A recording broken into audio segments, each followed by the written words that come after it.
You are now listening to the Checkmate Arcade Podcast, episode 228, recorded on November 27th, 2016, brought to you by Frigid Blast Studios.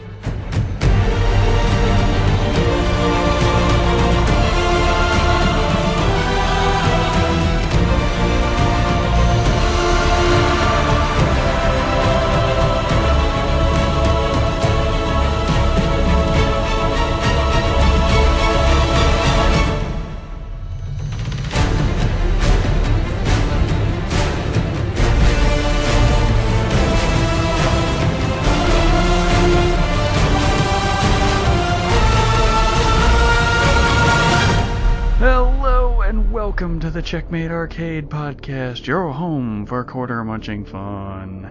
And let the Lords of Iron rise once more to beat back the darkness. My name is Stephen Boss, the Dark Boss Man. And it's been a really frustrating couple of months here. I'm MSU Hitman, Jason Billingsley. Yeah, I think people have maybe noticed the fact that we hadn't done any episodes. On top of a few other things. Yeah. I mean, we have not been able to sync up properly for various reasons. There's been some issues earlier. Things were happening with you. Things have happened with me in the last weekish 2 weeks. Yeah. Pamela seems to have audio gremlins that we're now trying to get around through Audacity. So, which hopefully, the last patch that they did fixed, but we'll see. And we're using Skype has gremlins that are going to be the bane of my goddamn existence for the eternity that we have to use Skype, just because it causes all those weird static issues that we've been having in the previous episodes. And we're running. Steven's running 2 programs on his end, not counting Skype, so I guess that's 3. I'm running 2, so we'll see how this goes. But unfortunately, things have been picking up for me. I'm always busier in the fall, so I've not had. Given our amount of time in between episodes, I actually haven't played that much. I actually have a ton of games I've bought that I've not played. Yeah. I've actually got quite a few new acquisitions as well that I haven't really gotten around to just yet. But hopefully, now that we're back on a slight schedule, we'll see. For now. We'll see. Yeah. Maybe we can I can get around to those and talk about them on the show, perhaps. Yeah. Maybe. Yeah, it'd be nice. Yeah, I mean, same for me. I mean, I've got all kinds of stuff to play. Yeah. I mean, we're going as far back as Doom and Uncharted, not to mention all the stuff from October. Yep. Oh yeah. There's so many good games that came out this year, and a lot of them came out like really early or in the middle of the year, which was really weird. But then we had some good ones come out at the end of October and beginning of November. Yeah. Which is it's been a good year for gaming. I tend to like. I'm in the minority. I tend to like last year better. Okay. I'm not trying to compare it to other years. I'm just saying it's been a good year. Yeah, I mean, it's been an alright year. I don't know. I still like last year better. It's not been a bad year, but... Okay. Well, we'll obviously have to argue about that one, come end of next month. Yeah. Yeah. I can't believe it's almost time for the awards again. I am not ready for this. Neither am I. There's too many games. There's too many games that we're going to argue over, and I know that. Yeah. But before we get that far ahead of ourselves, there's all the games that we've been playing recently, and in the past, 2 months, Plus. So, how about we talk about all those instead? That sounds like a plan. Alright, let's get into our now playing. So, since it's been such a long time, what have you been playing? All right. I forgot to type it in here, but I will just go ahead and mention I have played some physical Magic at the competitive level. I played a couple of sealed PPTQs. I have a standard deck now. Not played any major standard stuff. I did play a fairly major modern event locally, but no results really. No always finishing out of prizes. Thought I had a really nice about a month ago or a few weeks ago. Thought I had a really nice sealed pool for a sealed PPTQ, and then go 2 and 3 and get no prizes. So yeah, it sucks. When you use 5 of your 6 rares, you think that you're going to do all right, but it didn't happen. Well, sealed is always a shot in the dark. Yeah, and then I shared a mythic rare with the person I was matched up against round 1. He ended up in the top 8. So you're just like, whatever. Sometimes it just does not go your way with the sealed. Yeah. I mean, I'm not even, I've even played 2 online drafts in Magic Online, and go 1 and 2 both of those times. I don't even get any prize packs, so yeah. It's just it's not been good Magic lately here. So, well, so what you been doing when you haven't been playing Magic? We'll start no particular order. We'll just do it by system here. On 3DS, this has been a while ago. It's been a while since I even touched this. I started Ace Attorney 6, Spirit of Justice. Okay. And how is it? Pretty good. The first case was harder than normal. The whole seance and spiritual stuff. I mean, it's been so long since that's been a focus. Because I mean, Apollo has his bracelet, and I've not played Apollo Justice, and then with the 5th game, spirituality wasn't a major, focus of the game since the original trilogy, and then now it's just like wham, it's right back at you. So yeah, but I mean, it's pretty good. People are gonna have to get over it. They're not printing physical copies of this game, and this isn't Sony, where you can get limited run games to do a limited print run. That doesn't happen on any system outside of Sony. So if you want this, you're going to have to buy it digitally. And if you don't buy it digitally and you quit, and they quit bringing those games over here, you'll have nobody to complain to but yourselves. Yeah. Well, but it's just going to keep going that way more and more. Yeah, I mean, Capcom, there's rumors going around by the time you're listening to this, because I believe PlayStation Experience is this weekend, correct? I think so. Yeah, because I believe that and the Game Awards are both this weekend. Oh, is it both? I know. Okay. Yeah. Well, since I already started... I didn't realize it was going to be both. I knew one of them was this weekend.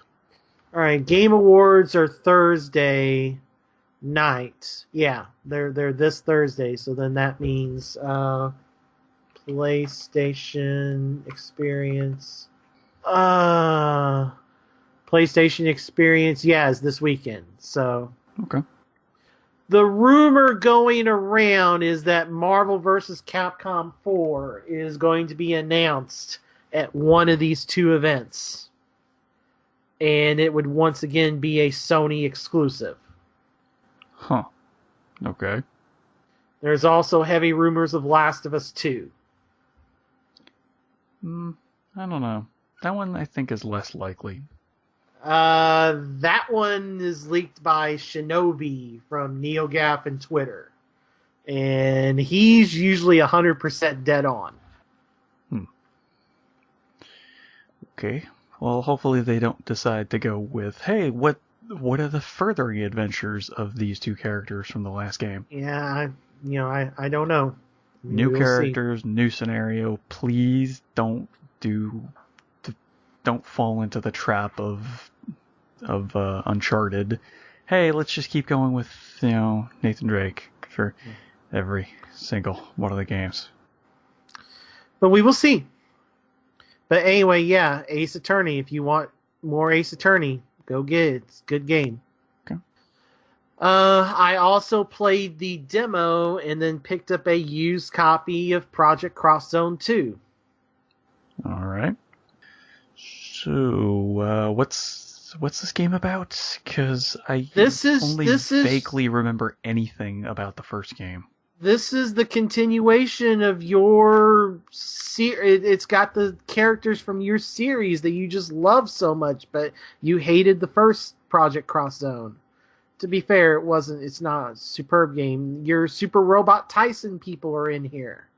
Yes, the original generation. Yes. They're all in here, and then this is a new adventure, crossing over different worlds, some extra worlds being added in this time. You got some Fire Emblem. They show up in the demo, but not yet in the campaign. I'm about 4 or 5 chapters into the main campaign. Right. But you have a bunch of Capcom, Sega, and Namco stuff, and then some Nintendo all mixed together.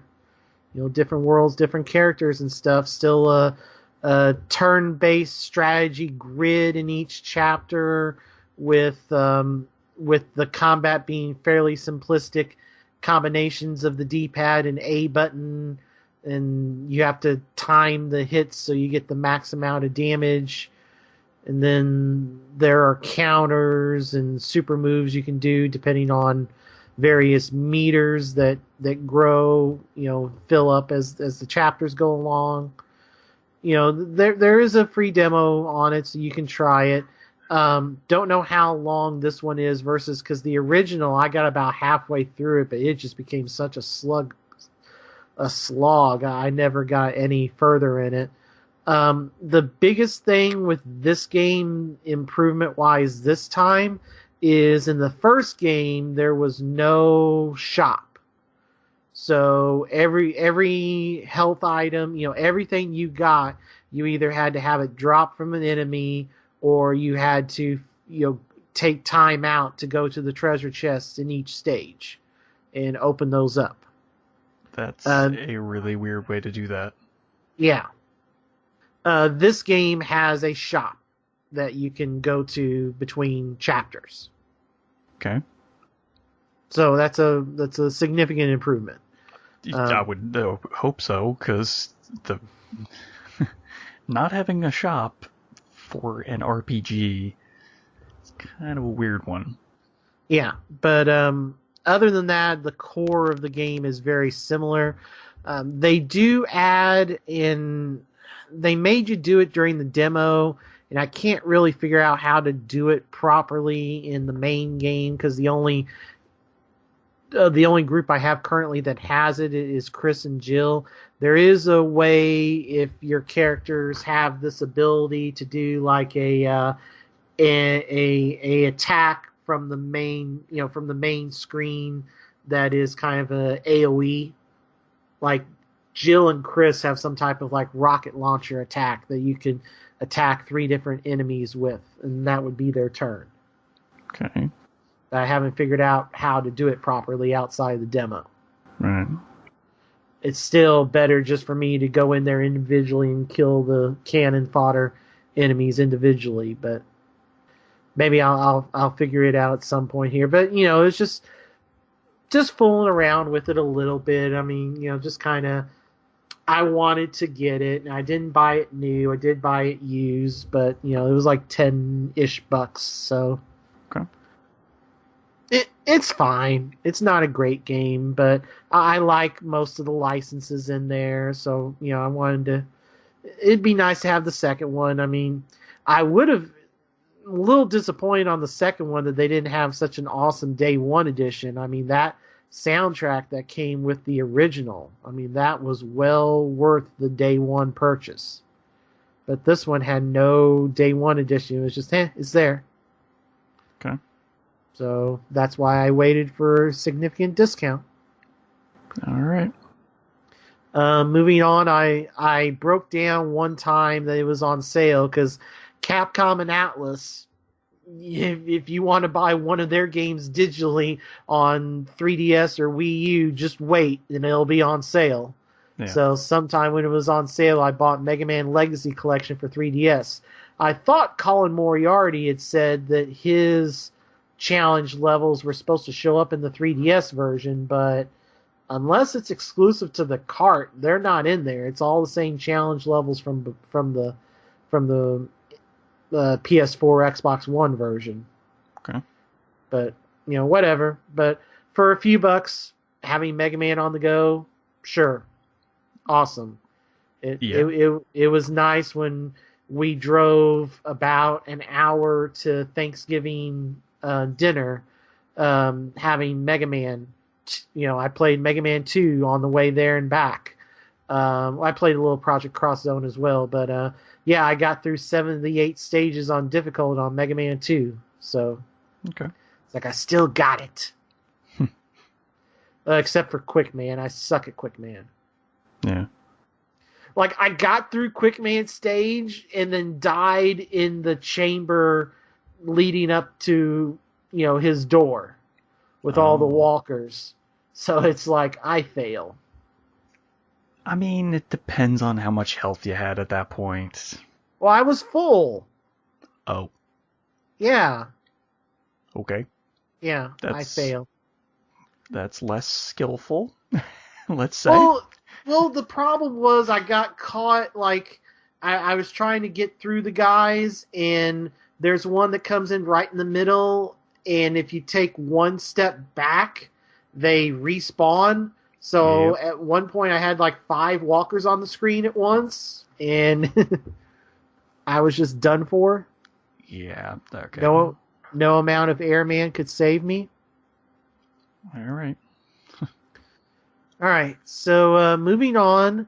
I did play a Vita game here recently. It's been a while, but it just came out for PS4 and Vita. It's a game that will likely be, heavily awarded since it officially released on PC in January. That's Darkest Dungeon. Yeah, it's a really crazy game, to say the least. Yeah, I mean, I've not played it much, but I really enjoy it. I like the mechanics of it, and I don't know. I've not delved too deep into the roguelike games, but this one was pretty cool. And then like I got through the tutorial, and then like the first stage, and then like the female healer of my party, I had to send her to the brothel because she loves some guy there, and now I want to go back to the first dungeon, but I can't use her, so I had to hire some more heroes. And there's some crazy stuff in that game. It's a really cool game. So why don't you explain some of what the game is? All right, so all of the things you just said, I know what you mean, and I think that's hilarious, but I don't think anyone else would know what that meant. So, like I said, this was a game. This is one of the few Steam Greenlight success stories. Yeah. This had been in Steam Greenlight throughout most of 2015 and fully released in January of this year. This is a side-scrolling roguelike turn-based RPG. Very gothic Victorian Cthulhu horror. Yeah. So think that art style, very unique art style, heavily Cthulhu inspired. You are the last descendant of this family that went mad after the patriarch of the family had spent all the money to dig deep underneath your ancestral home to find out that it is a huge dungeon of just horrible, horrible monsters. So you are kind of commanding these groups of heroes to go in and eventually work their way through the dungeon to hopefully, clear it out and restore your family's name and restore their place in the world. And hopefully some sanity to the rest of the world. Yeah, I mean, a lot of, so there's not been a whole lot of games that have done, the Eternal Darkness style insanity stuff, and I have to imagine the developers were inspired by this somewhat. Now, it doesn't go crazy, it doesn't try to fake turn off your system or some of the stuff the Eternal Darkness did, but this is a roguelike. You will eventually have characters die, and then there's more you can choose from, and they can level up. Depending on how, because everything is just so horrible and depressing, and in the dungeon and everything, eventually your party members can go insane, and they have various things, various afflictions that can come upon them. They can go crazy in battle, or like I described previously, they go crazy in the dungeon, and then when they come out, they have to do something to regain their sanity. To reduce their stress. Yeah, their stress. So that they're actually calm and collected when they try to go back into the dungeons. Yeah, it's all based on the stress meter. So like I described earlier, the female cleric I had, her affliction was brothel, because there's some guy in there she loves. So you have to, when you get out of there to restore her sanity, you have to drop her off in the brothel. But eventually... You can have some of them that are drunks, some of them that are gamblers, some of them that are masochists. Yeah, because you have a camp many things that are positive and negative that you could get. Yeah, so you have a camp that's around your home, and this is where all the heroes come, and that's where they blow off steam. They're there's the casino and the tavern and stuff, but eventually, those buildings to cure their vices don't work as well. And eventually, sometimes they will get too rowdy and will be banned from them. Mm-hmm. So you wouldn't be able to restore their sanity. So it's this really crazy, super, difficult roguelike game, and it's really good. And I mean, Steven, I would suggest, seeing, keeping it on a Steam wish list. I think it's really good. I'm pretty sure I still have it on my list. It was crazy. It was on sale on PlayStation this weekend for Black Friday, but I guess it wasn't on PC. It's kind of weird. I think it was on sale not that long ago, like about a month maybe. Okay. But sadly, there's no plans for this to come to Xbox, so this is another one of the indie PC or Sony or bust type games. So yeah, that's fine. I'm pretty sure you can use controller on PC. Yeah, just keep it, and they did a really good job. I mean, it controls. It's slick. Yeah, it's a slick game. Yeah, it's really nice. So, highly recommend you going and checking that out. Oh yeah. All right, moving on to Xbox One. I've played some Madden 17. I've not really. Man, this year, MUT is and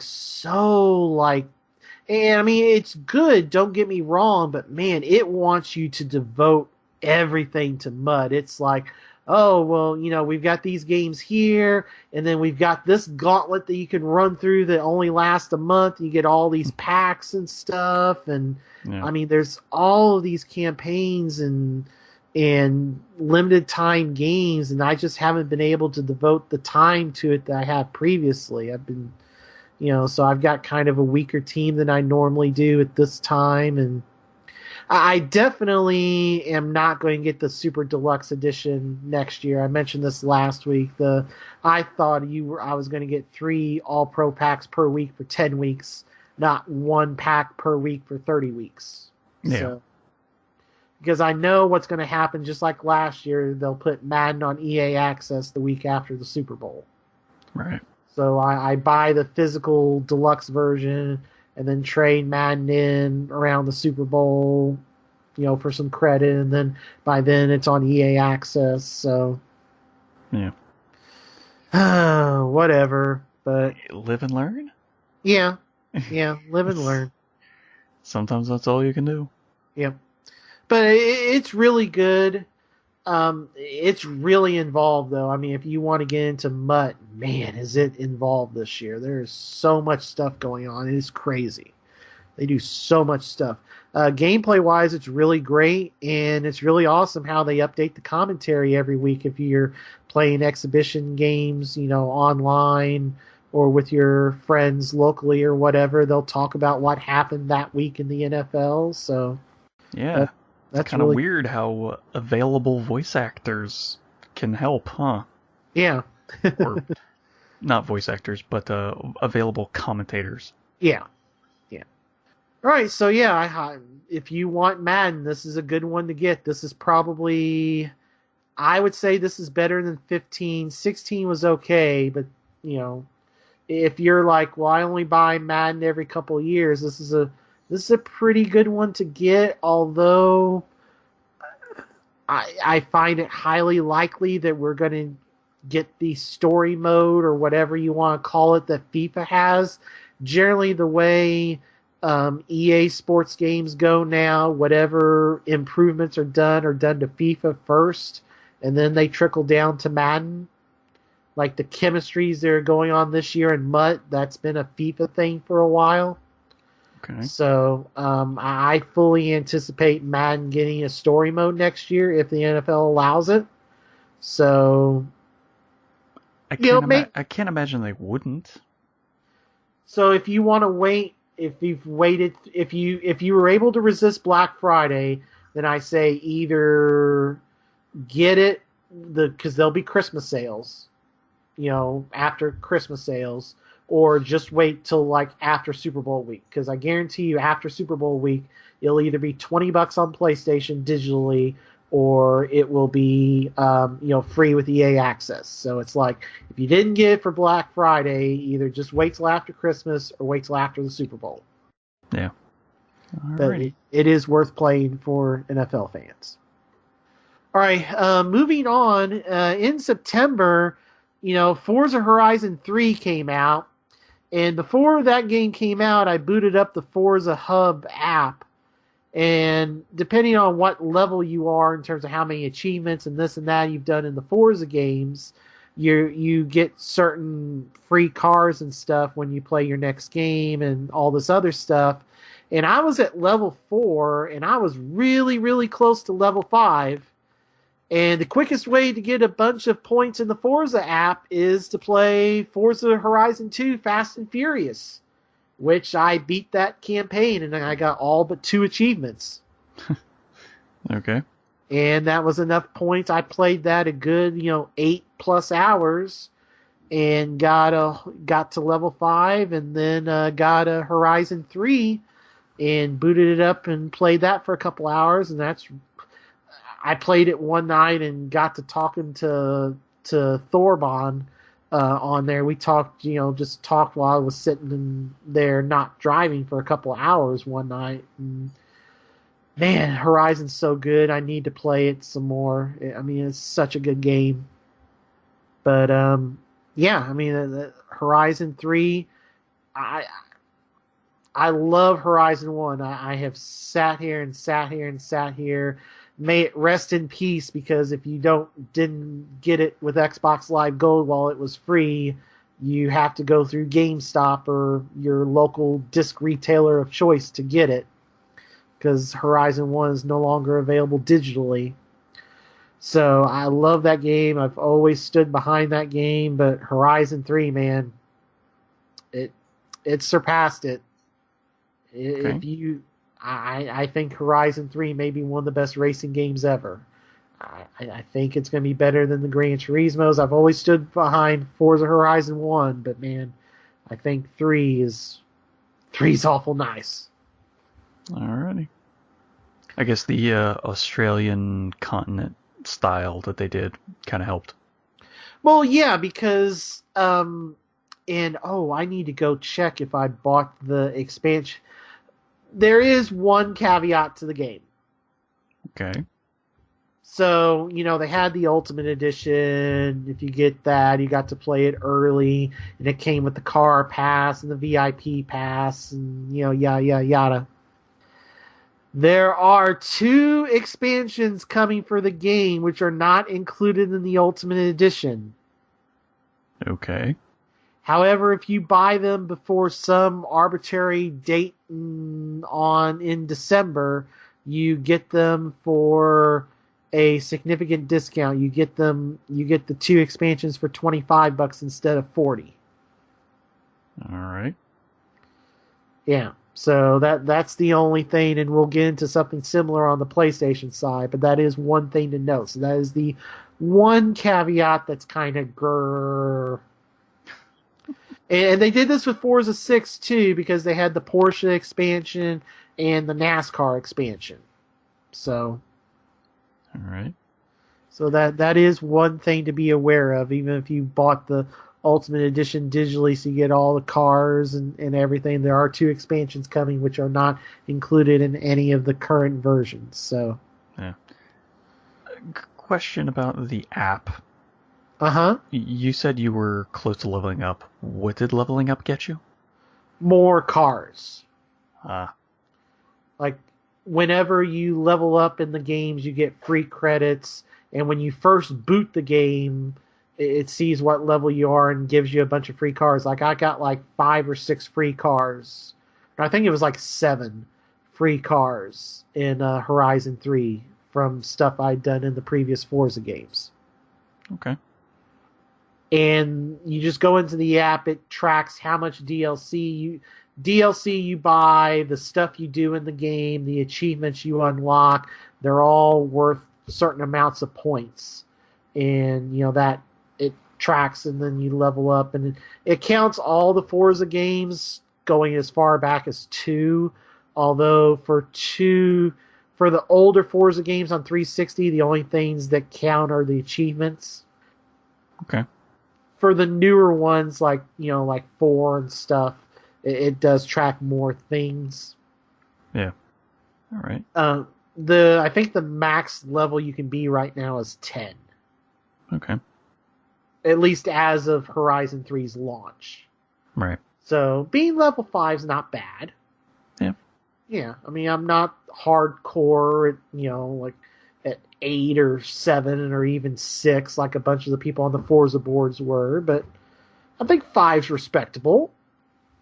I don't know that 6 would be hardcore, but yeah, Well, 5 is definitely respectable. Yeah. All right, moving on. Magic Duels. I beat the Kaladesh campaign. Oh, hey. Funny you should mention that. Yeah. Continue. Okay, well, I beat the Kaladesh campaign. I unlocked I've paid $0 into this game. I unlocked all the cards in Shadows over Innistrad finally, and I've started trying to unlock a few cards in Eldritch Moon to beef up my red-black vampire deck in there. And I play it every now and then, try to get a couple matches, couple matches in every week, and yeah, that's about it for it. But you were saying, yeah, funny you should bring up this game, because I started playing it too over the break between episodes. Finally. Yeah, I know, but still. So I got started before they added the most recent expansion. Yeah. So I went through and did all the campaigns, finished every single one of those campaigns, and I bought a bunch of random packs from all the different sets. Oh, no. Why did you tell me this? You should have. I don't know. That's how I work. I don't know. You should have just concentrated on one set. Like, Yeah, I know. you should have just concentrated on Kaladesh. Well, no, it wasn't out at the time. Oh. So it was the one before that. Okay, Eldritch Moon and Shadows and. So I got a couple cards for almost all of the sets that are good, but nothing that's like super theme heavy, really. So I mean, I got a decent green deck that's pure green. I like it. Okay. It's nothing super special, but it does its job. Okay.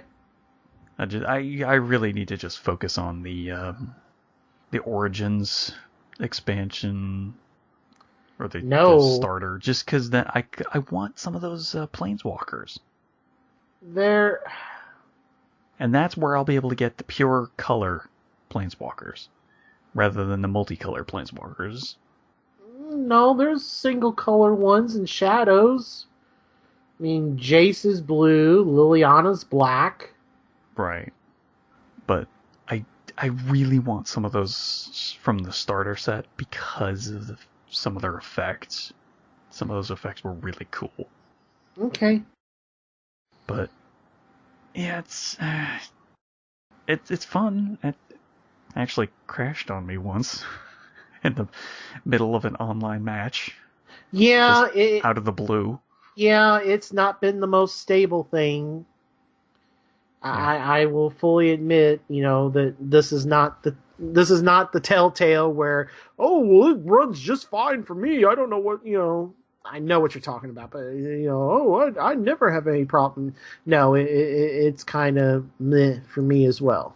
I've also had a few times where it's just been searching for a match, then it tries to connect to the match, and then it just sits there forever.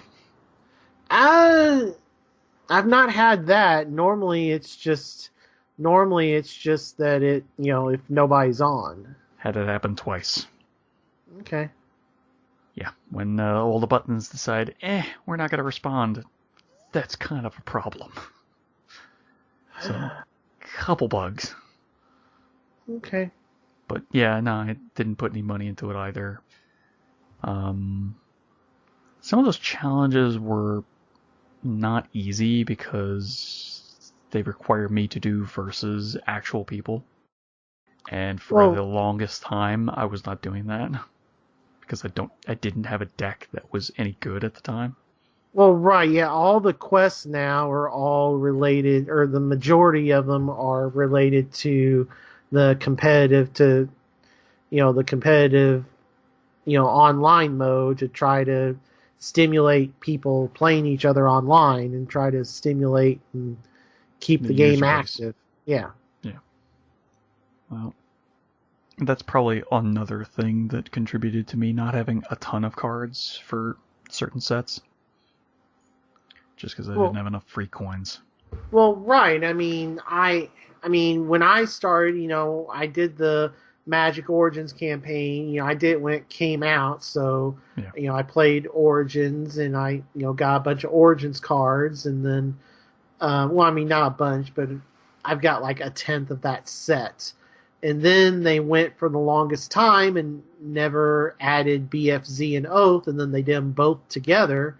And I did those campaigns, and I still just kind of pitter-pattered around with it. But then they did the main, they were like, because it was like, well, I don't want to put any time into this because it's going to take so long. But now, the day the physical set comes out, it updates in the game. So it's like, okay.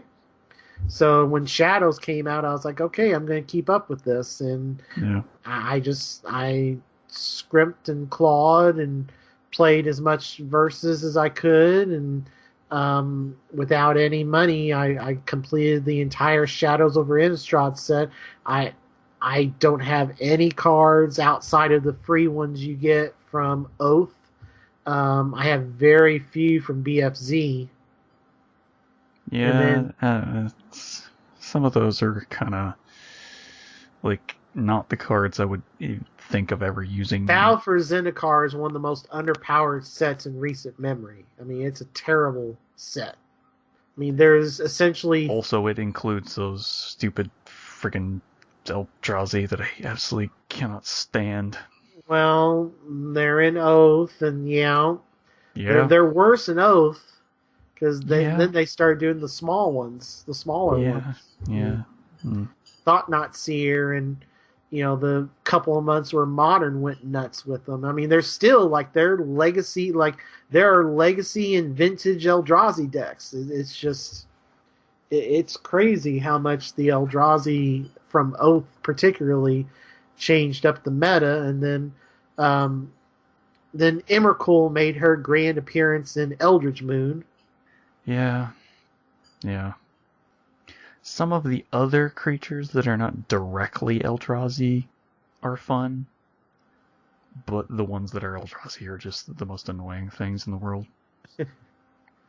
Well, I mean, the good thing with Magic Duels is that they're all either rare or mythics, so they're either 1 or 2 per deck. Right, but still. Yeah. Makes it annoying that they're in the game in the first place. I'd rather have these Eldrazi than go through the Annihilator Eldrazi again. You're probably right. Yeah, you didn't live through that era. I may not have lived through that physical era, but remember, I was still playing the Xbox versions of Magic Online, or the Magic Duels of the Planeswalkers, whatever year that was. Well, right, but none of the Annihilator Eldrazi were in there, were they? Yeah. Oh yeah. When were they in there? Oh god, they were back when they were first introduced. No, 2012? No, the Annihilator Eldrazi were all Rise of the Eldrazi set, which was spring 2010. That's when they all came out. Then that was the set. Well, no, I do not remember them being in the original Duels of the Planeswalkers. What was the original 29? Well, yeah, it came out with M10 in 2009. I mean, they didn't exist then. Right. I know they were in a game. That's all I remember. But anyway, so I went through all the stories, did all the campaigns. Some of those campaigns were actually kind of fun. Yeah, the newer ones especially. I think the Shadows ones and Eldritch Moon and Kaladesh were all really good. Yeah. I like how they sometimes will flip the script and have you play the bad guy. That's pretty fun. Okay, I'm thinking that you were thinking Magic of the Duels 2014 may have had them. That sounds probably right.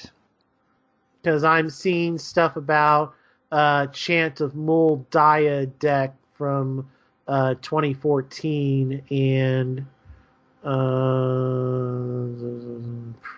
Primeval Titan. I see like all the support cards, but I don't see the actual Titans. I mean, it's got like Aya Ugin and everything, and all his dust and. Well, don't worry about it right now. Okay. But I think that was the one you're thinking of.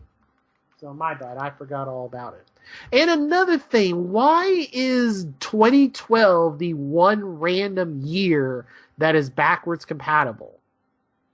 That's the only one that's backwards compatible, and that's the second one. That's a good question. Because you have the original, then they took a couple years off, and then you had 2012, 2013, 2014, 2015, and now the current Duels. So there's been 6. 2015 is a separate purchase on Xbox One. It's not backwards compatible. But why didn't they make 2014, 2013 in the original? Why just 2012? Because I don't Microsoft's know. always been the publisher for those, which is why it's no longer on PlayStation. So It's got to be something about how the backwards compatibility is done through the emulation. They might be just having a problem with the emulation. It's just such a random one to be. If something works and they don't have a problem with the license, of course they're going to get it out there. Yeah, it's just such a random one. So And be thankful that any of them are backwards compatible. Yeah. But True. Although I'd rather play with the newer cards. So no, definitely. Yeah. All right. I got to play a third of Battlefield 1's campaign. Okay. Yeah, that's actually not a bad game, apparently. Yeah, well, I mean, you've never been a Battlefield fan. I got to play, while it was still in EA Access, the opening tutorial, whatever, for Battlefield 1's campaign, and then I played the first full level. There's technically 6 levels to the campaign, or 6 sections to the campaign. There's the opening tutorial like one, and then there's 5 more that are all focused on a particular aspect of World War One. So the first one, tanks, airplanes, stuff like that. Yeah, so I played. It's essentially a very, very extended tutorial. Yeah, so I went through the tank one. That's right after the opening. So I went through the entire tank one. But it actually does seem to have a decent story going with it. Yeah, I really enjoyed what I played of it. It's just I've been so busy that I have not gotten to partake in any more of it. Yeah, I just didn't want anybody to confuse me saying that it was like an extended tutorial section. No, that's not something that would necessarily be a detriment. Yeah. If it's done well, then that can be a positive. Yeah. And they apparently did quite well. Yeah, they did. So, all right. Yeah, I don't have much else to say on that. The last thing, and I forgot to note it on here, that I got to do with another Xbox One game, Call of Duty Infinite Warfare. I played about 5 minutes of Modern Warfare Remastered multiplayer. Really enjoyed that Kill Confirmed was in there. It was kind of funny to do that on a Call of Duty 4 map. And I played the first hour-ish of the Infinite Warfare campaign. Okay. And yeah.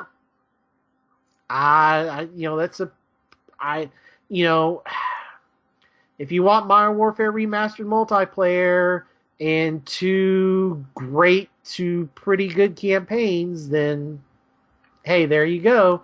And the beautiful thing about the package, the legacy package on Xbox, is everything's on the disc. Now you still have to connect to the internet for updates and stuff, but unlike say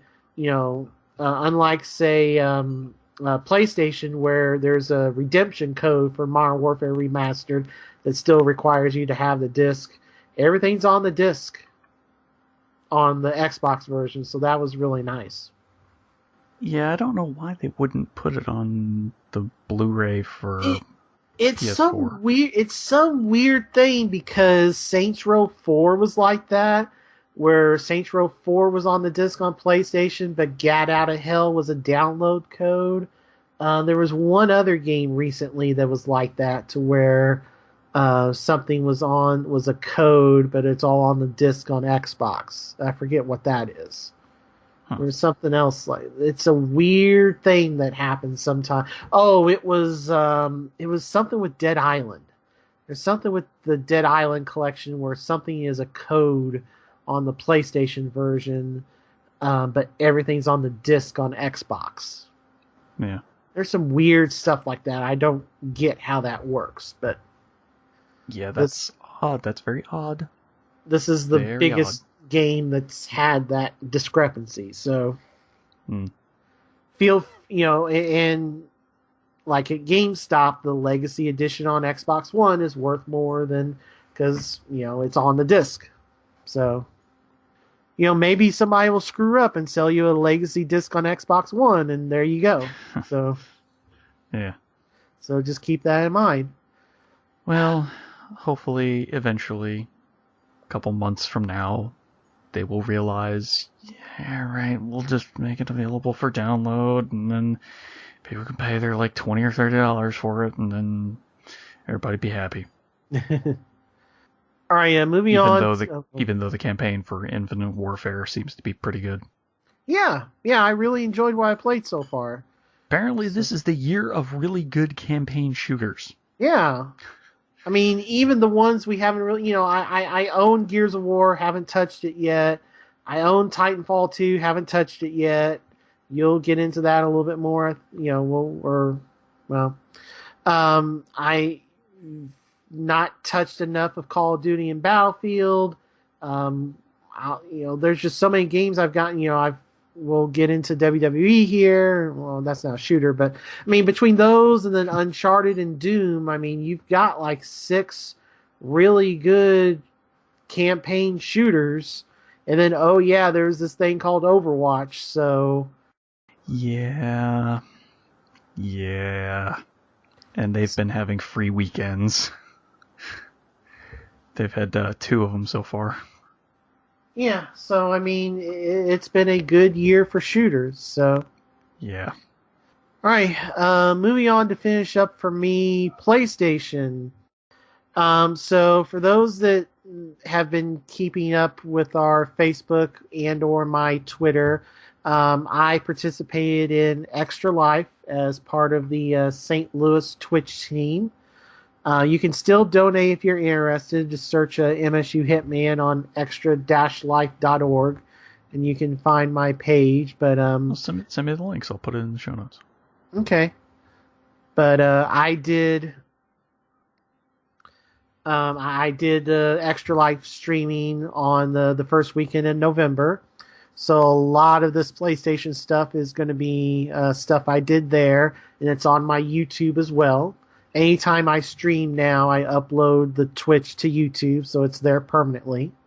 Okay. So all my recent adventures that various games are all on my YouTube, MSU Hitman. So if you want to check those out, and something that works well with that is episodic games, and Telltale may have finally figured out how to do this, because Batman the Telltale series, it came out in August. Episode 2 came out in September. Episode 3 came out in October. Episode 4 came out right before Thanksgiving. Haven't played it yet, but will soon. They may actually get this fully out before the year's up. Huh. Weird. They've actually got it once a month. Yeah, that's not something they would normally be able to do. Yeah, I mean, normally it's like 2 months per episode, but they've got it. Now, say what you will about the performance of the engine or whatever. Again, I've had flawless gameplay on PS4 for the second straight time, but I am the rarity, and I fully accept that. Yeah. Don't know why they cannot seem to get their engine to function properly on anything other than PC for the majority of people. Yeah. But oh my gosh, that episode 3 ending. Wow. I should have seen that coming. There were things telegraphing that big reveal, but wow. I'm really interested to see where they go with episode 4. I mean, all I've seen in episode 4 is the trailer for it, but man, that episode 3 ending, whoo boy. Okay. Whew. I'll have to watch some people that I follow play it. Okay, yeah. Or, well, yeah, because I don't talk enough during it, I guess, because I have all the episodes on my YouTube, but I probably don't talk enough during it. So, Well, I mean, if you're going through them fast enough, then that's fine. Yeah, I mean, the only thing about the game, I do struggle a little bit with the detective mode stuff. There's one area in each chapter where you have to link up all the evidence, and sometimes I struggle with that. But, Yeah. but man, that episode 3, whoo boy, that was some good stuff. Okay. So, all right, another thing that I have played a decent amount of, XCom 2. And Yes. let me... The console version, huh? Yeah, and let me tell you, I think they're going to regret, splitting up the user base like they have, because, I mean, they tweet stuff all the time about it, and, I mean, it just sold nothing on console. And no one covered the console release of it, because the way the gaming industry works now with the press, I mean, some people covered it when it launched for PC, and it had a bunch of bugs in, so people quit covering it, and they fixed some stuff up. And even like hardcore XCOM people, I've seen stuff out there that like, yeah, the console version runs better than the PC version.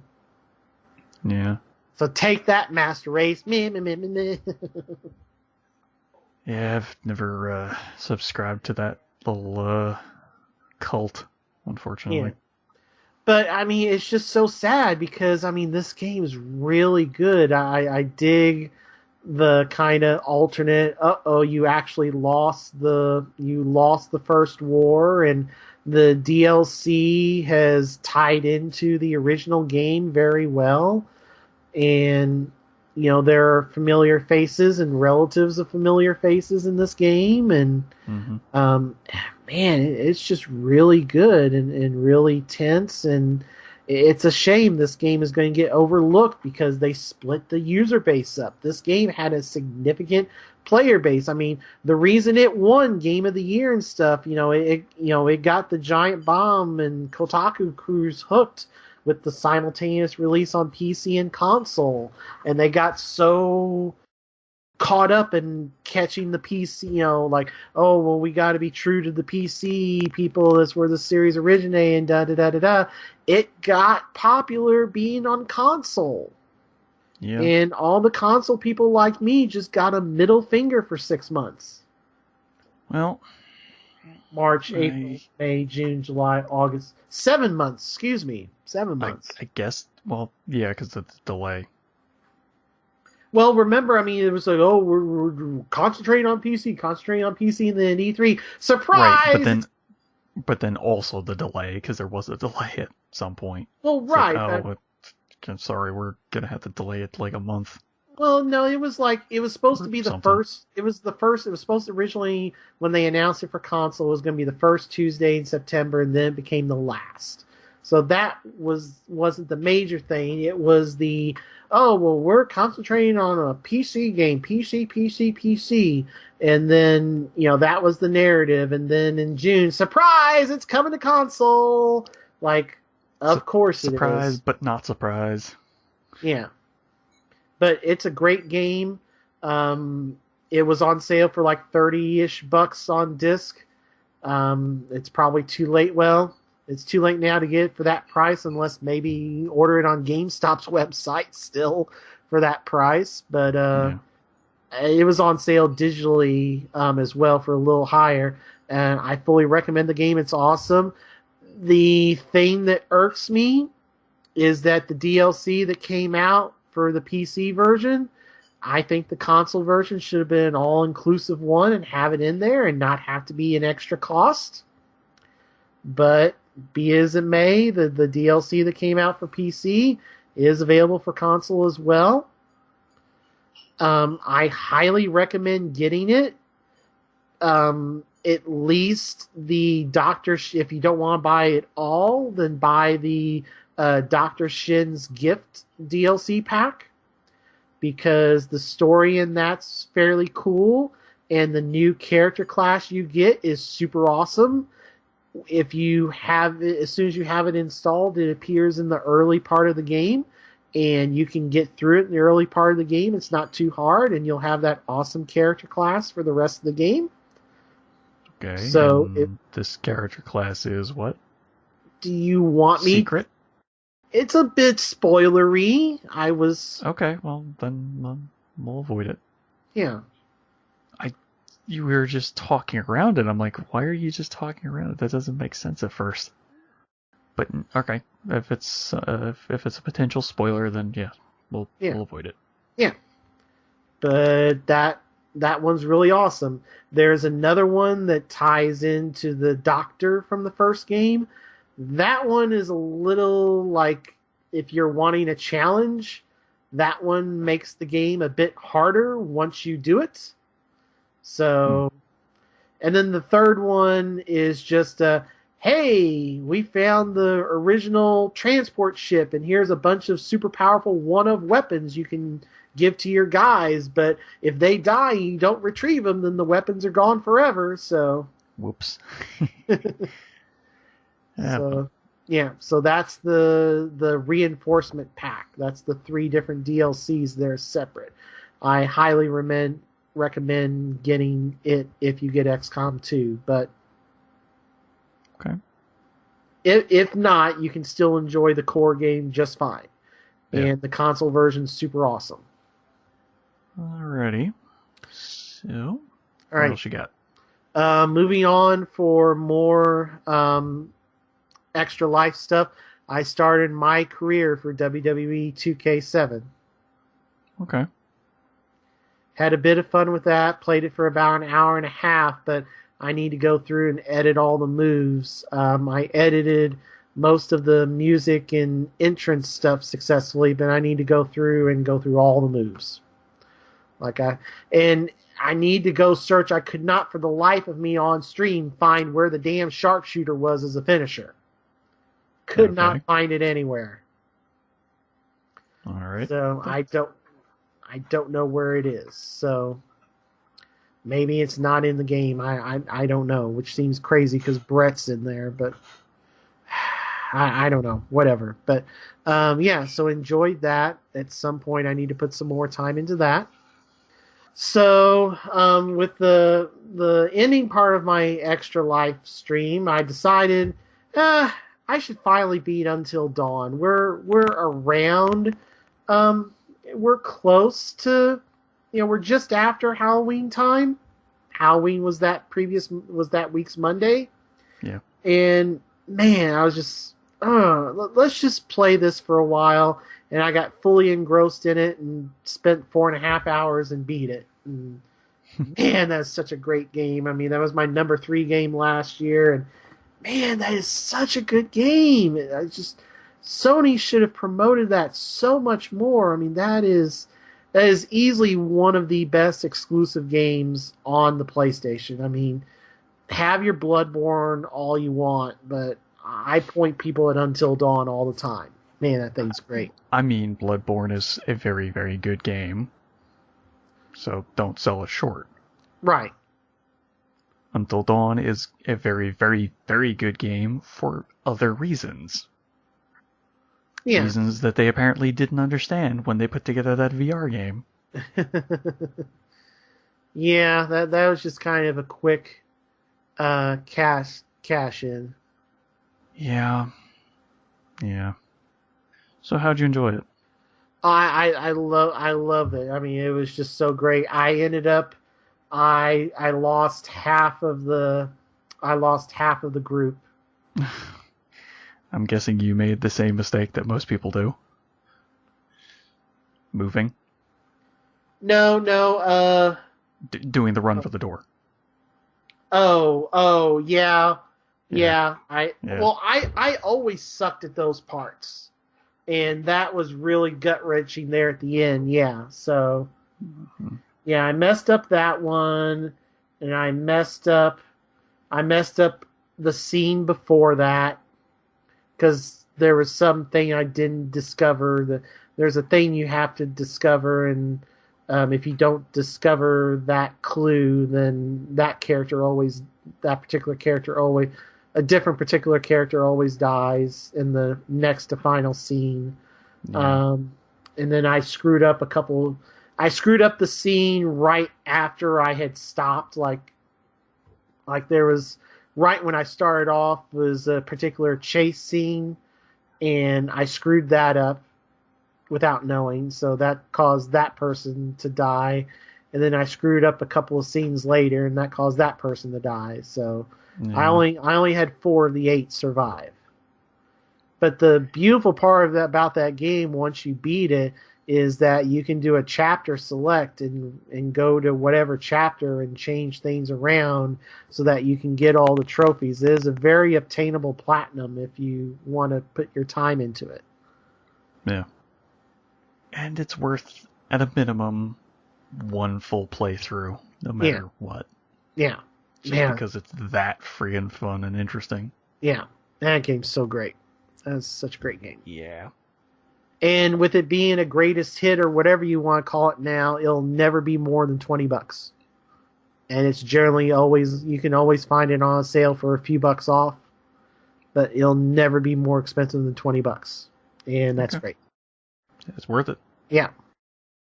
All right, so that's everything I did with the extra life screen. The one last thing I have to talk about in total game-wise is I played through the World of Final Fantasy demo. Okay. See, now this was an interesting thing. I have no real 100% idea of what the heck this is. I've been hearing a lot of different things from different people. It is essentially take a couple of random... Basically, it is Pokemon and Final Fantasy mashup. Okay. Imagine a Kingdom Hearts-like thing where all of the Final Fantasy stories are linked, and you meet all in the course of an adventure. You'll meet all the different characters. You have these 2 random teenagers, and their world's in danger, and da da da da da. And the way you get help from all the other Final Fantasy characters, and eventually you can summon them for super damaging attacks. But the way you progress in this game is you have to beat up monsters until they hopefully flash, and then you use a gigantic digital Pokeball-like thing to capture them. And then once you capture them, you stack them on your head, and that's how you increase your stats and change your attributes and what skills you have available. You do what now? After you capture the various Final Fantasy themed monsters, you pick which ones you want to use, and they all stack on top of your head. Okay, that's a new one. And depending on which ones you have stacked on top of you, you'll be resistant to fire or weak to fire or whatever, and whatever skills you have available are tied to. So they actually depict them sitting on your head? Yes. What? And if you... Well, there's a quick look of it on Giant Bomb as well. I haven't watched it. I've been busy with other games. But, yeah, and then, like, if enemies attack you and they're powerful attacks and you don't finish off in time, or, you can get tipped over and all your monsters fall off your head, and sounds just so ridiculous. You can separate them so that you have separate attacks instead of just one big attack per character. But that makes, each, like, the health is all 3 or 4, however many creatures you have together, you pool your health. But if you're about to topple over, you can have everybody unstack, and everybody has their own individual attacks, but they're less powerful than if you're all stacked together. That just sounds like such a weird mechanic. It's not a great demo because you just have to figure this out on your own, and they don't let you like edit stuff. You just kind of walk around, and you get out of context quick 1-sentence conversations with different Final Fantasy characters, and eventually at the end you have to fight like Ifrit, and then Ifrit kills you in like one hit, and it's like, oh, that's the end of the demo. and they Okay. really don't explain the stuff very well. I mean, this is all just what I picked up as I went through and played it. Yeah. So, Okay. Well, yeah, it's interesting. to say the least. Yeah. But that's all I've been playing. So, Steven, what have you been playing? All right. Well, we'll hit the absolute bare minimum of PC gaming. I played like 2 matches of League of Legends back in September, and I have no recollection of what I was doing in that, other than maybe trying to level up. Mm-hmm. And then I played some Heroes of the Storm as well on PC. That continues to add new characters. They've added like at least 2 more characters to the roster. Or 3. I think they've added 3 since we last did an episode. And then they also added a bunch of other modes to it. They added a new Brawl mode, which changes. I think it's every couple weeks that changes. It might be once a week that it changes, but I'm not sure. So it's they have taken so many of the things that they've done for Overwatch and moved them over to Heroes of the Storm. So now the end screen, you can vote for characters that you liked that did certain things in the match, just like Overwatch. So there's also, like I said, the brawls, and that changes up the rules and different scenarios and everything. The one that I played for the brawls was Blackbeard or Blackheart. I don't know, the skeleton from World of Warcraft, whose name I can't remember. He's piloting his ship into port, and the port is your core. So your team is either on attack or defense, trying to get Blackbeard, whatever, to the core, or stop him from getting to the core. So, and if you're on attack, you're trying to destroy his ship before it breaks port. And to do that, you have to run around the map and collect cannonballs, and then run them to 2 highlighted cannons, and then send them flying towards the ship. And it doesn't take a lot of hits before the ship will sink, but you've got the defending team trying to stop you. So, there's a lot of people running around on the map. And a lot of abilities triggering off all at once. You get locked at level 10 on that one. So you've got your ultimate, and you've got your base abilities. But that's it. They don't give you any of the perks that would alter your abilities slightly. So it was interesting. So they're continuing to do a lot of interesting things with the Heroes of the Storm. And apparently trying to turn it into Overwatch in the process. So, more Overwatch is always a good idea. Right. Because they added Zarya to the roster. That was one of the 3 characters that they added in. So there's that. Then there's the kind of repeats, but kind of not, for 3DS as well. I started playing Fire Emblem Fates Birthright again. Yay! 3DS. Yeah, I'm back in it. I progressed the story a little bit. Not a lot, though. And I finally know that I'm nowhere near the midpoint of the story that I thought I was at. So like, oh, okay. Gonna have to do some leveling. And then I'll hit the next story mission. But, continue to try and get through that, because I have a game about islands and hopping across them, throwing spherical objects at little tiny monsters to go to next after this. It's gonna be a sunny day, friend. It's gonna be a sunny day. So, along those lines, because I was also playing I think I started playing and finished playing all before we did this episode. I started playing My Nintendo Picross, The Legend of Zelda Twilight Princess for the 3DS. And those were all Twilight Princess themed Picross puzzles. So I played through all the regular Picross puzzles and the My Picross puzzles and finished all those up.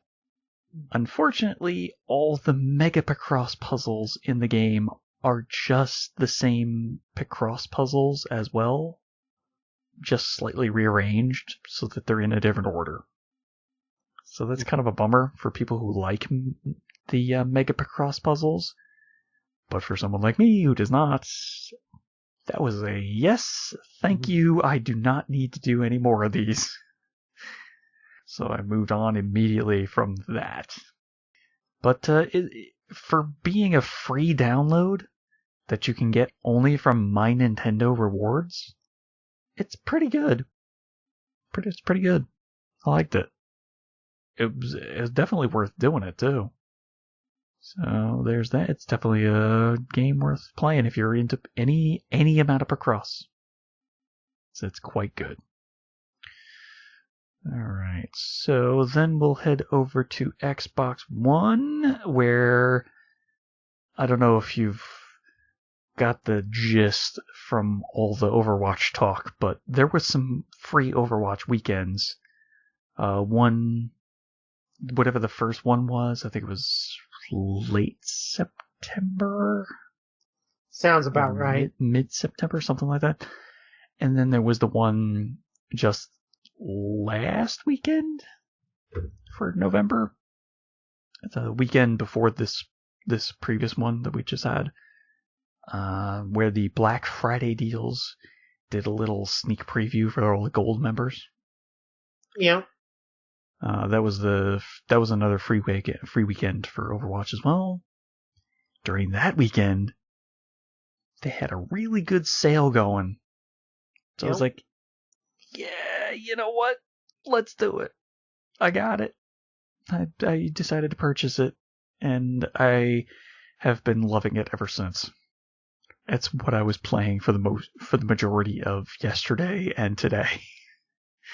And for pretty much most of the week, actually.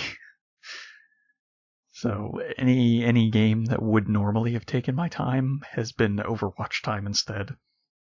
So Destiny has fallen a little by the wayside, and another game that I played and enjoyed quite a bit has also fallen to the wayside slightly as well.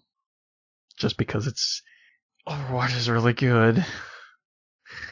And one thing that I apparently was told by someone else, if you're having trouble with aiming controls, make sure that the aim controls are set to the exact same sensitivity for horizontal and vertical.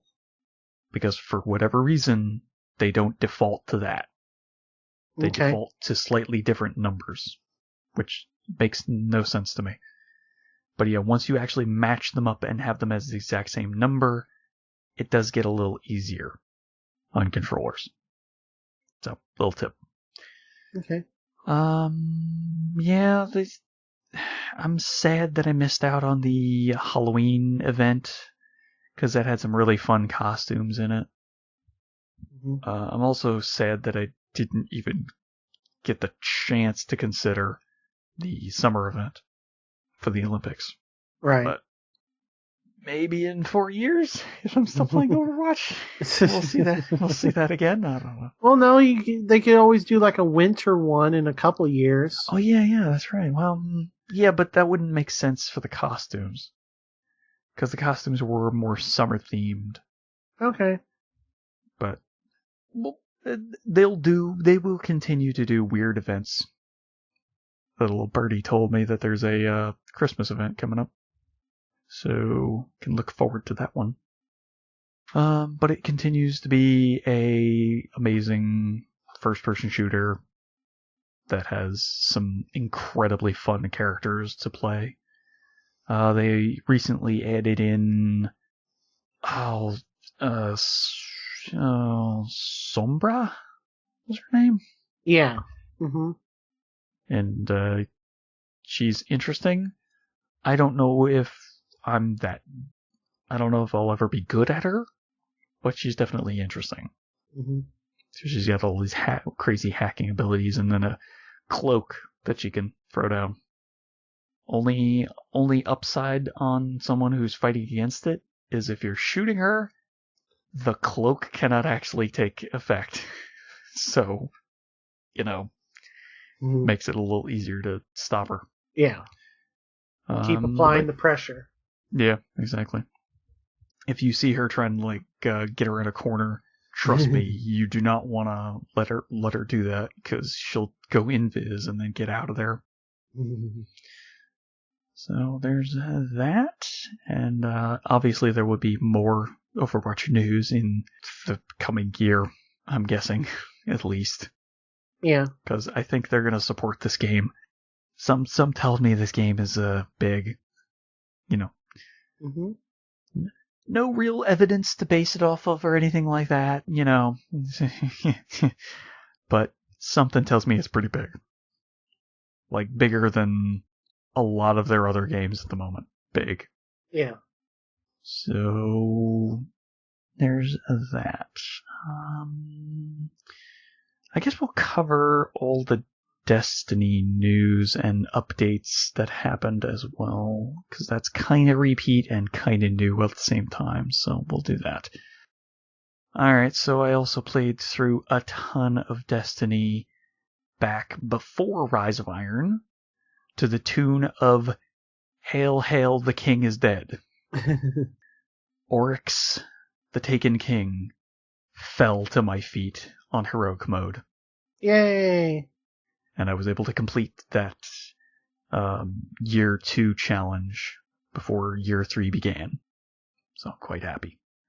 Then Rise of Iron released, and they added a bunch of stuff, and then they punted out the raid 3 days later, which was kind of weird.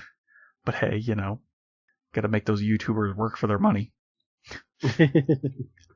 So, everybody decided to power level that one really quickly. So, then once heroic mode for the raid came out, they bumped the light level from 385 to 400. And pretty much since then, I've been slowly creeping up the light level. Currently, I'm sitting at 398 light. Just 2 light level away from the maximum. I have a lot of gear that is not 400. So it's going to take me a little bit. To hit 399, that seems pretty doable. Just because it'll only take a couple pieces of gear to really bump me up. But yeah, I'm just enjoying the heck out of Rise of Iron, which was an interesting, although brief, story, because it tells a lot more of the tale of the Iron Lords and a little bit of background on Lord Saladin and his running crew from back in the day of 200 years ago or something. It's kind of crazy. But I would say it's definitely a enjoyable run, even though it is brief. The campaign to beat back Siva is quite fun.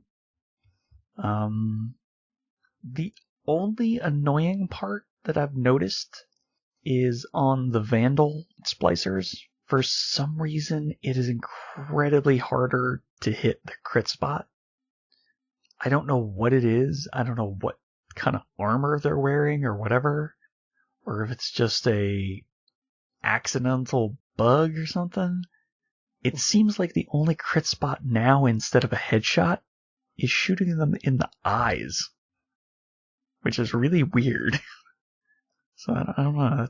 Do they glow or enlarged or anything that would Not really. Telegraph that? Okay. They're not enlarged per se. Well, I mean, all the eyes kind of glow normally. Okay. But that's because they kind of just look a little different anyway. Yeah.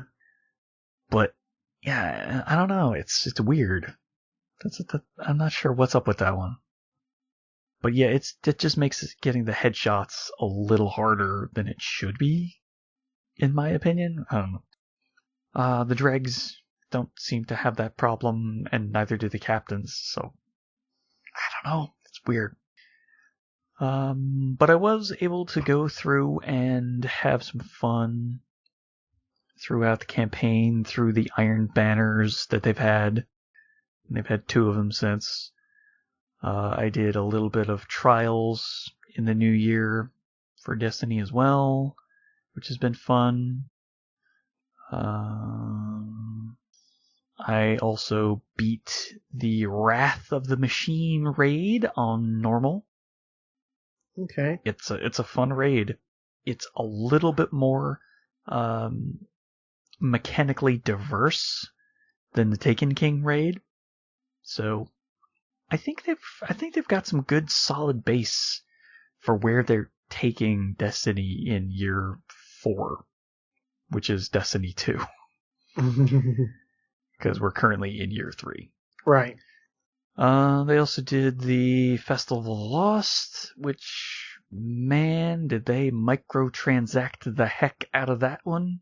Because all the masks were suddenly locked behind paywall of microtransactions, except for like one, which you would randomly get. You'd get one singular pay chest that would give you a random mask. Yeah. But the quest line required masks, they gave you for doing the quests. But yeah, when you only get the chance to have 3 per 3 if you have 3 different characters, that's kind of a problem. Because you're able to earn all the other items in the game through actually playing. But those freebie masks, yeah, nah, You had to get the Festival of the Lost treasure chest if you wanted to get any of the good stuff. And they had some pretty good masks. They had a brand new mask that was Rise of Iron themed because it was a wolf. And they had a brand new emote that had you howling at the moon.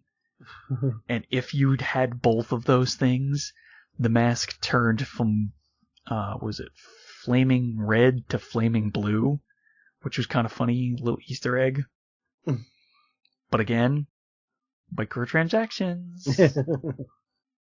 So yeah, that has me a little worried about what they're going to do with Sparrow Racing League coming up this next month. Oh. Yeah. It'll be something interesting.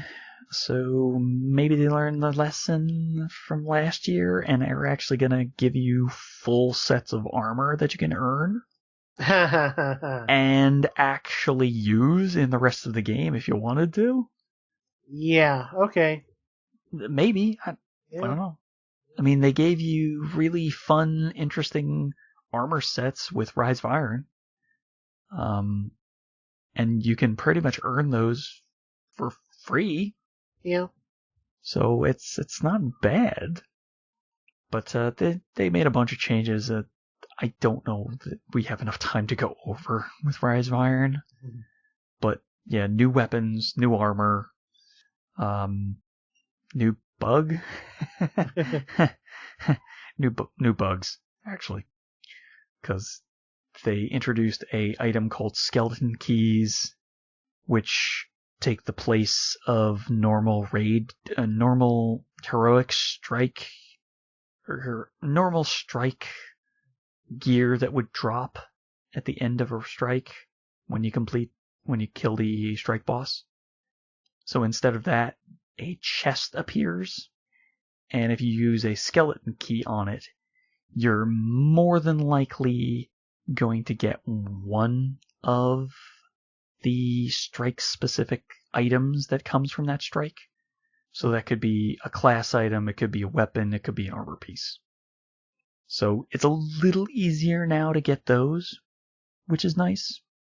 But the second week that Rise of Iron was available, the Winter's Run strike was available for the Nightfall, and apparently there was a bug with that where skeleton keys were like dropping once every 100 runs through it or something, which is kind of ridiculous. That's kind of like we want you to run this incredibly hard strike 100 times before you'll even get one. Ugh. Yeah, that was a bug though. So they were like, here's a different strike instead. Sorry, we didn't intend that to be the drop rate for the keys.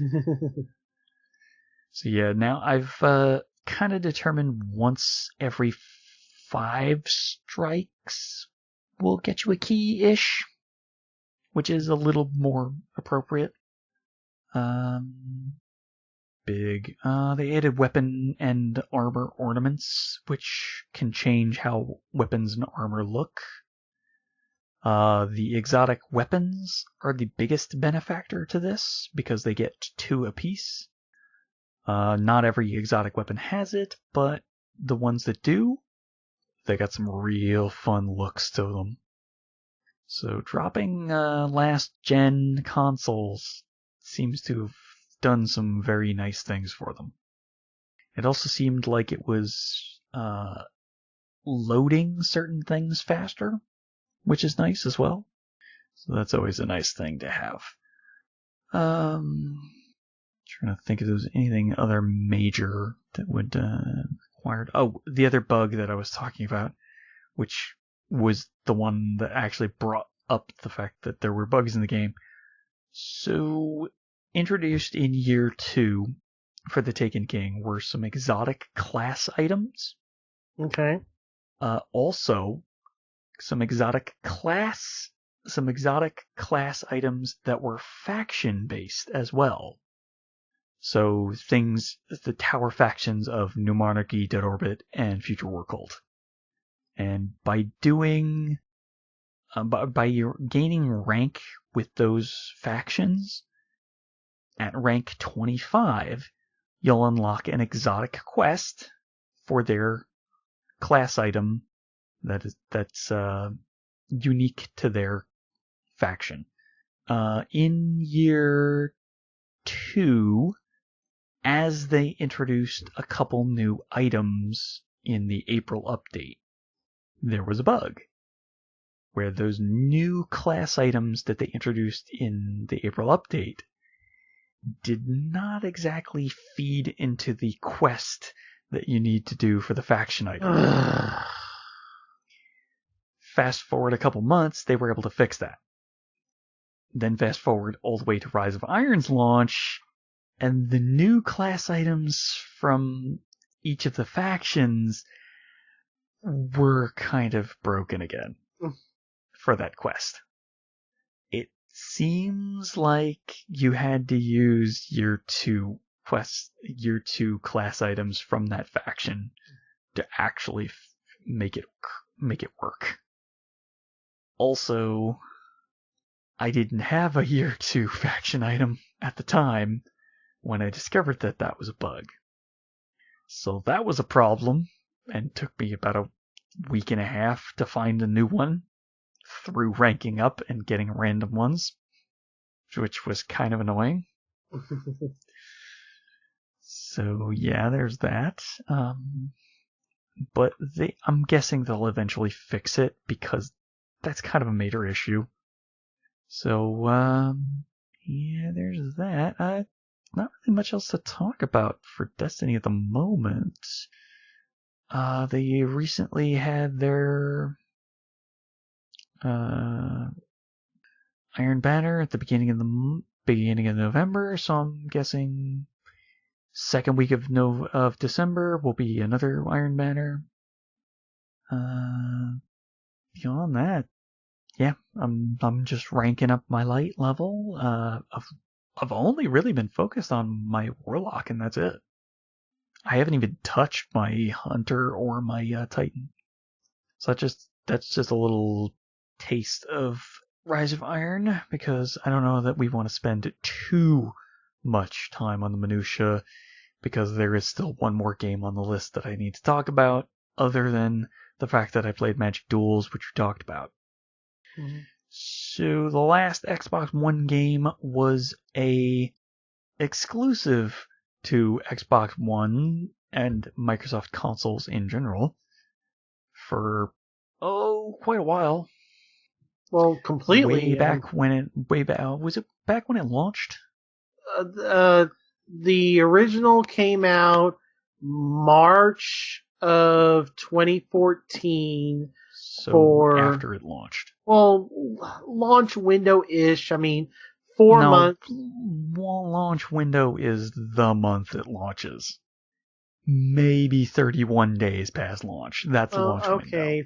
I don't agree with any of the weird technical terms of, it's been in the launch window, even though it's 3 months later. Okay, so 4 months after launch, it came out on Xbox One, and then it was delayed a few months after that for 360. But yes, Xbox One / PC, sorry, and then 360. Yes. But it stayed Microsoft. It never left. It was a Microsoft Systems exclusive, yes. Yes. Well, this time around, for the sequel, they went multi-platform. Yep. And they also added a campaign to Titanfall 2. And I played through the entirety of that campaign. And man, does it go a few places. It's a pretty damn fun campaign, that's for sure. It's still a first-person shooter with a giant mech combat included in it. And that makes it just so much fun because I love giant mechs. They changed some of the Titans, so there's new Titans, and changed up how some of the old Titan frames worked in the new game as well. There's campaign exclusive Titan frames, which is odd, but okay, I guess. Sure. Even though I really love some of the weapons from the first game that don't make an appearance as Titan weapons in the second game. So that's kind of unfortunate. The campaign's just, it's incredibly fun. I really recommend people play through it just because it's going to be something we're going to have to talk about come Game of the Year talks, because it goes places. Okay. It's not too long. Probably 6-ish, maybe 7-ish hours total. So about standard-ish campaign shooter size.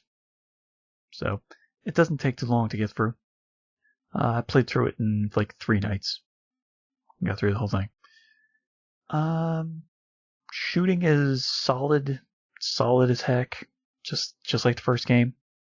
I stuck with the same sensitivity and aiming style and run style as well as the original version, because they have a bunch of different settings that you could choose from. I also did get the chance to play some multiplayer as well. I'm not super happy with the changes to Titans in the multiplayer, because in the multiplayer you don't get an overshield that recharges anymore. You only get your standard health for your Titans. Uh-huh. It kind of makes the Titans feel like paper sometimes if you call it down and then get surrounded before you jump in. So because of that, even if you get away, you're not going to regenerate any health. The only way to get a shield is to now get out of your Titan, rodeo another Titan on the enemy team, and pull out their power core batteries. and then hop back to your Titan or your friend's Titan, and then pop that in, and it gives your Titan or your teammate's Titan a shield. And that one doesn't recharge either. So, I don't know. That's kind of an annoyance. Right. I don't know why they had to change that specifically. I can understand maybe adding in the mechanic of the batteries are the Titan's health, like the campaign.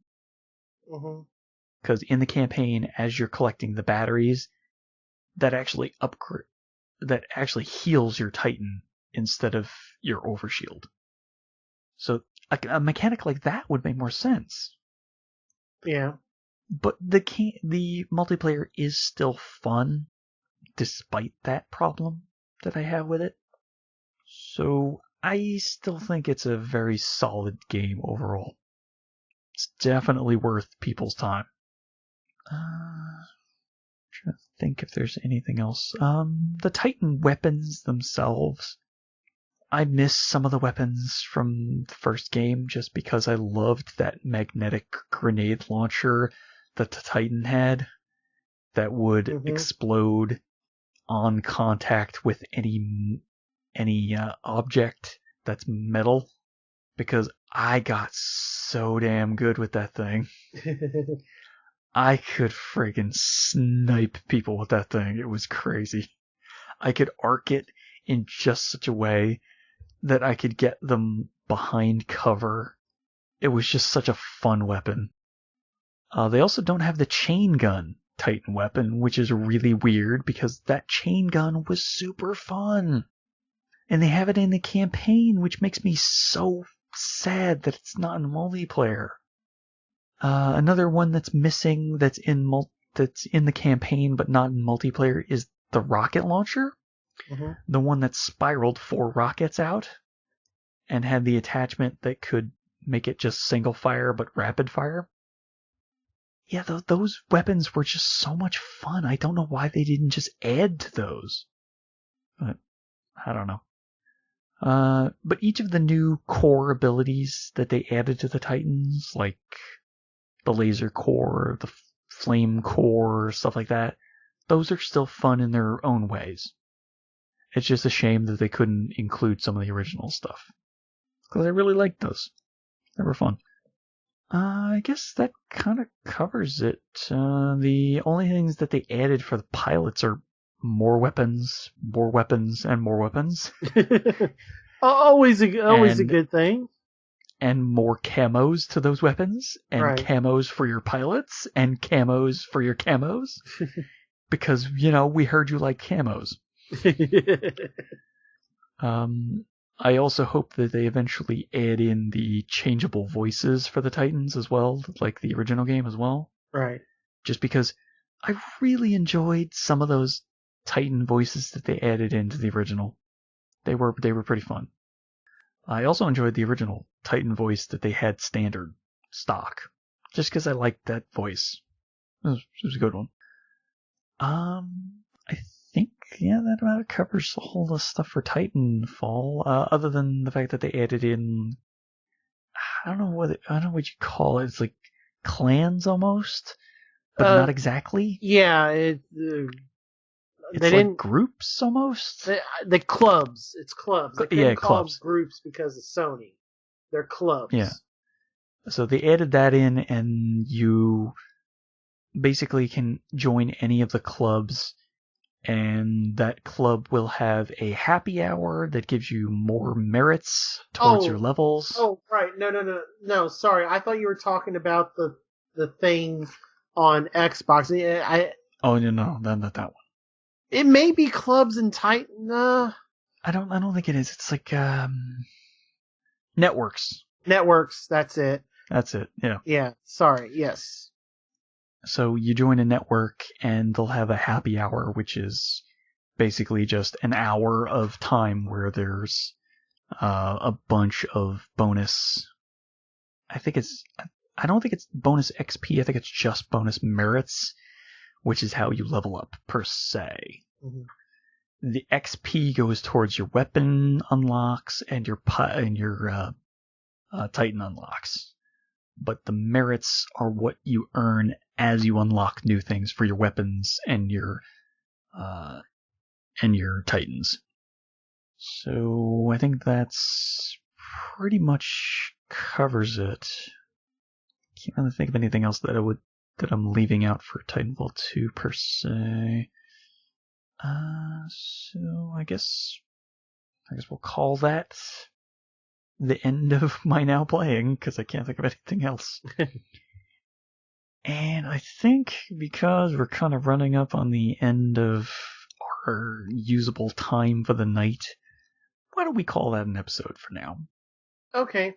We'll come back solid and strong with all the fun add-ons that we missed over the past couple months, like the NPDs and games coming soon for December and everything like that. Games have or did been we out. already do that? No, I have a list here of October through December.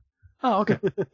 Well, we'll tell you about all the games that came out that are worth your time, along with some unfortunate games that are not worth your time as well, I'm guessing.